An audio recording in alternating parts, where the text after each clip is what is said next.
Hi, I'm Owen, volunteer treasurer at my church and co-founder of KleerCard. You see, 5 years ago, we'd seen a lot of the frustration and pain points of tracking and managing the resources that our ministries have been entrusted with, not just from the financial standpoint, but the burden it placed on a lot of our pastors and team members to track all this stuff down. So we built KleerCard, and I'm excited to show that to you. Um, Three kind of pillars we're going to walk through today is going to be tracking and managing cards, managing the expenses on those cards, and then the uber nerdy thing about it is how do we get that back into our accounting software? And then I'll close out by answering a few high-level questions. On cards, so our cards are Visa cards, and you're in total control of all the cards for your team. So if you need a new card for somebody, it's as easy as clicking on that button, filling out a quick form, and we will ship you a card for that person. But when you have cards out there, right, you want to make sure these cards are under control. So every single card, you can suspend them, you can cancel them, right? You can control the budgets on them. So I want to highlight two different ways to control the budgets on a card. Say for my physical card right here, let's say VBS is coming up or a mission trip or something, and we need to update the limit on that. It's really as simple as bumping this up for the missions. If I could type trip.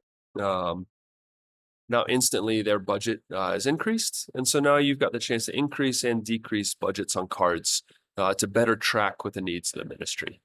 Um, in addition to that monthly limit budget, which is typical of your, most credit cards out there, we also have a really cool tool that a lot of our nonprofits like to use that we call a reloadable card.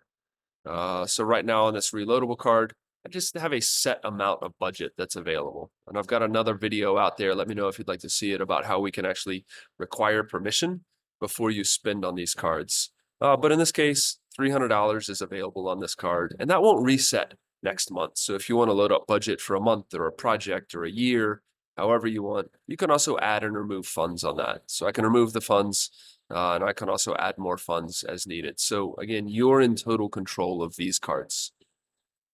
Within that, here's some of the philosophical shift that comes with ClearCard, where most teams are used to waiting until a statement comes out and then doing all of your accounting after that statement has come out.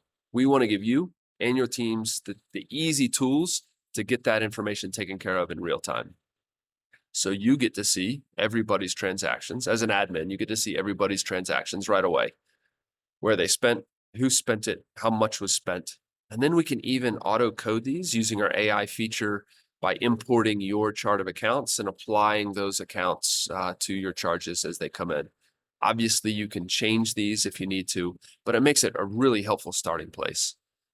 So let's take one example. Last week, I took a group of pastors out for lunch. We were talking about some new features and getting their feedback on that. When you spend somewhere, just very basic information comes in, where you spent, how much it was.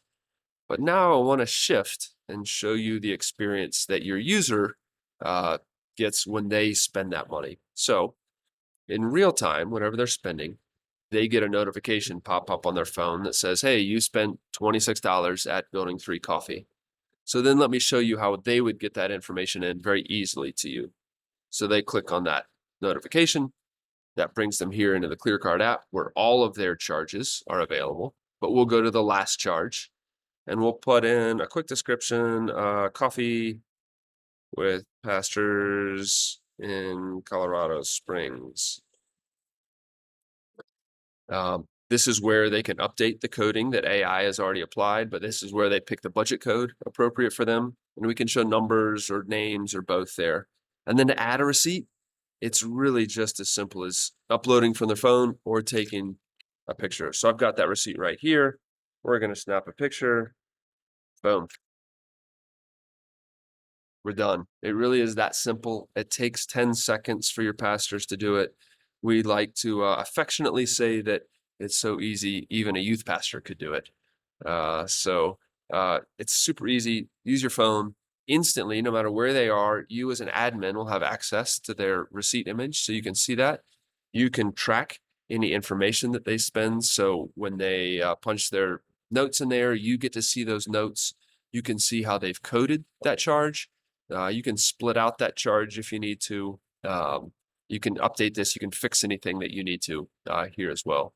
I've got another video on Amazon So let me know if you would like to see that. But quick, yeah, just spoiler alert on Amazon. I'd love to show you.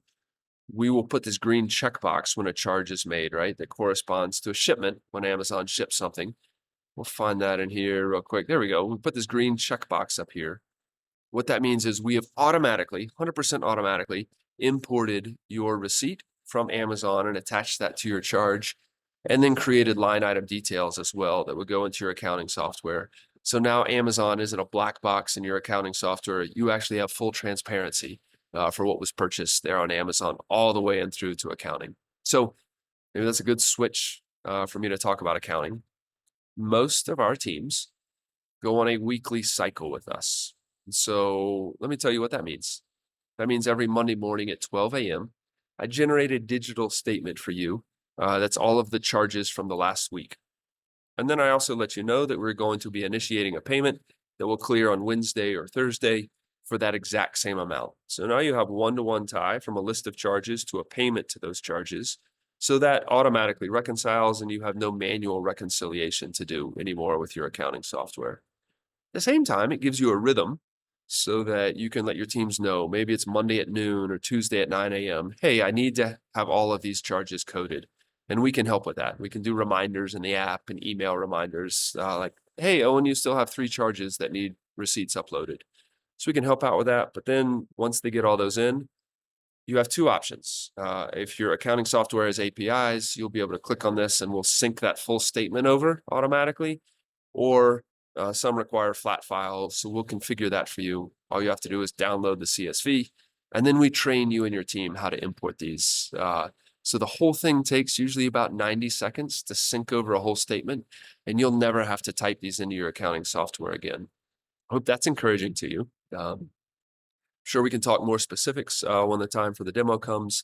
But a couple of high-level questions to answer about CleerCard. They're Visa cards that we issue. We will protect you against fraud, and they work anywhere around the world that Visa works. So if your team is traveling, we'll travel with you.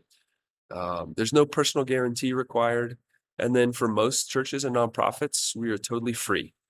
We make our money by sharing the cash back with you. And so we can figure out those details specifically for the unique needs of your church, but totally free. So it makes it really easy to get up and going. We help you do that. So plan on 3 30-minute meetings with our team, and we'll train you how to use your system, set up your church, and you'll be up and running within a matter of weeks. I hope that was helpful. God bless you and look forward to working with you.